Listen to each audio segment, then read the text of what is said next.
We follow the narrative of what Anthony Joshua tells us, which is that he is a legacy fighter. We know that all roads lead to Undisputed, but Undisputed surely has to be the best fighting the best. And the best at this moment in time is not necessarily Anthony Joshua.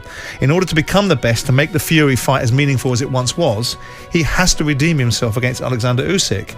So what we seem to be in the territory, and commercial sense says don't do that because there's real jeopardy there, because if you lose to Usyk again, where actually are you?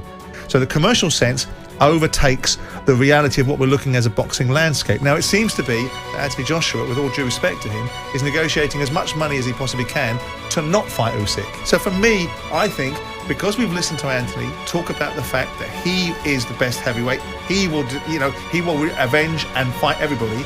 For me, the real fight is having to redeem himself against Usyk. But the challenge is I don't think he thinks he really can beat Usyk, or he's in a quandary as to the risk profile of fighting Usyk, losing to him again, and where does that actually leave him? So he gets to go round the houses and fight for Undisputed when he isn't the best fighter. My personal opinion, if Joshua make sidestep in this moment, if all boxing audience expect the rematch and want to see the Joshua Usyk fight, it show weakness of Joshua, and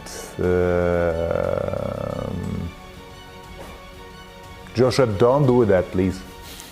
It will be a mistake from my side, from my point of view. Most people are firmly against Anthony Joshua accepting any step-aside money. Although Anthony Joshua has said that he's never said such a thing, people can't help but notice that he also hasn't completely shut it down. And one thing that gets me to thinking is something that Eddie Hearn said that just stood out to me. And it was this. Fury don't want to fight Usyk, in my opinion, because he had the opportunity to do it through these discussions, and really, when it came down to it, he really don't want it. But the reality is, when it really came down to it, he never wanted to fight Alexander Usyk, because he could have gone straight into a fight with Alexander Usyk, but he didn't want to go straight into a fight with Alexander Usyk. How could Tyson Fury have went ahead and fought Alexander Usyk without any permission or any negotiation with Anthony Joshua? If Eddie Hearn says that he could have went and fought Alexander Usyk, does that mean that Eddie Hearn and Anthony Joshua was open to the idea, but maybe not the price of what they wanted to pay or get received for doing so? That's the real question, because when Eddie Hearn said this, I scratched my head. I was like, how could Tyson Fury go do something when when Anthony Joshua has a contractual rematch with Alexander Usyk? The only way that you say that he could be able to do that is if you guys allowed it. And that's what made me think, well, maybe people heard something on the inside and it made it to the outside. But I would like to know, what exactly did Eddie Hearn mean? But you won't ever hear that, and the public won't ever hear that. You just hear Fury on Instagram screaming and shouting with smoke and mirrors.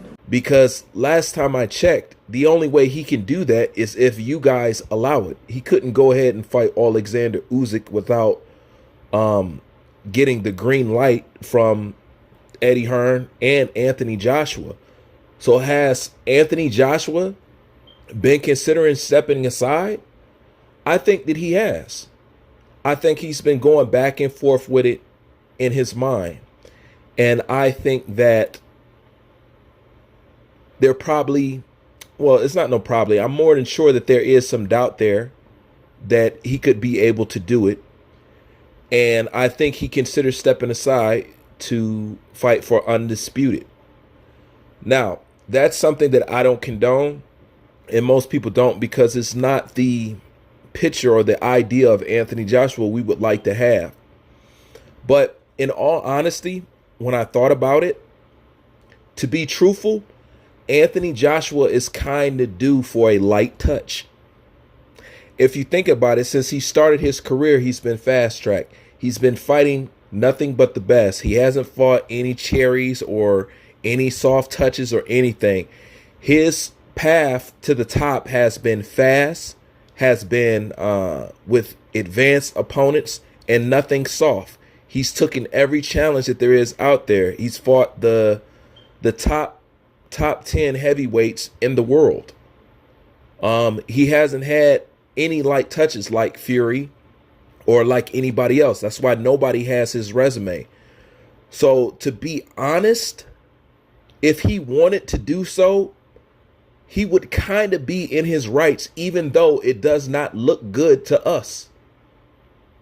It doesn't look good to us, but this is also why I said a knockout is a must, in my opinion, because one thing you got to notice with Anthony Joshua, whenever somebody beats Anthony Joshua, they become the best fighter in the world.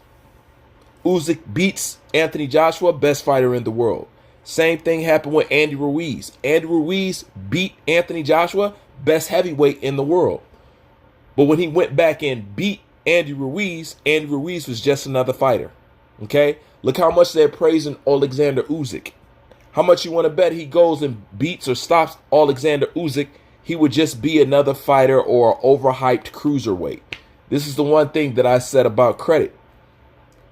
So you have to look and put yourself in the shoes of a guy who says, look, I went out here, I fought the best, I tried to fight the best, everybody's seen it, I offer these guys big paydays, and I've offered these guys millions, and yet I am the most ridiculed and judged.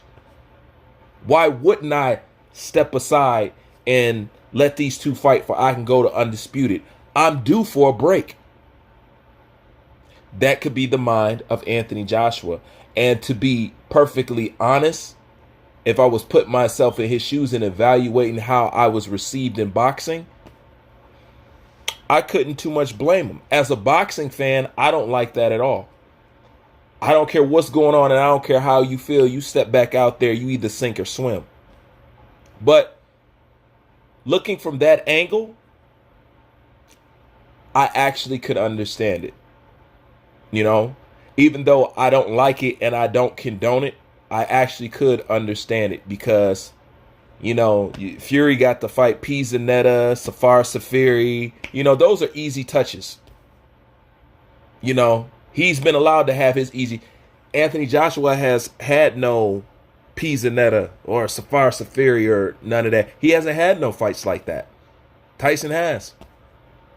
And last time I checked, to be the best, you have to beat the best.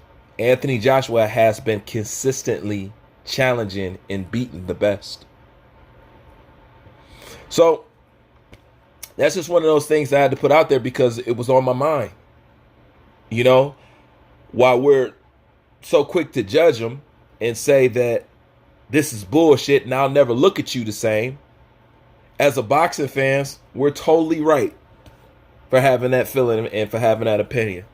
And if Anthony Joshua wanted to sit back and let these two go at it, I think that'll take a hit to his ego and his conscience in the long run. But to be truthful, he's within his rights. I mean, just look at what he has done. And he hasn't taken the easy route in no situation.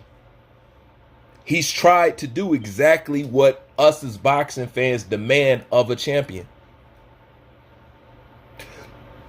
Klitschko didn't become undisputed. He could have went for it. Deontay Wilder promised to unify. He never even unified, let alone become undisputed. When Anthony Joshua first came on the scene, he made it clear what he wanted to do. So I think, although he will receive backlash, if he wanted to do that, he would be within his rights. I think, you know, as a boxing fan, it's completely illegal. So that's just like two sides of the coin and putting yourself in somebody else's shoes that I think sometimes we don't consider and we don't look at. Because look at all of what he has done, and yet still his proper due still doesn't come. So if that's the case, if this is how you treat me when I'm doing the best and doing the most out of everybody, then why wouldn't I accept some step aside money and this and that? At this point, whether he steps aside or whether he fights Alexander Usyk, it's all up to his personal preference of how he feels about himself. The decision he makes whether to step aside or to fight Alexander Usyk strictly depends on how Anthony Joshua feels about his inner self. If he can live with that, if that doesn't bother him, if that doesn't, go ahead. But as a fighter, as a competitive person, as, if you can't live with that, then, you're going to go ahead and fight the guy. So it just depends on how Anthony Joshua feels about himself on the inside, really. The kid's been under pressure since day one. It's just the truth.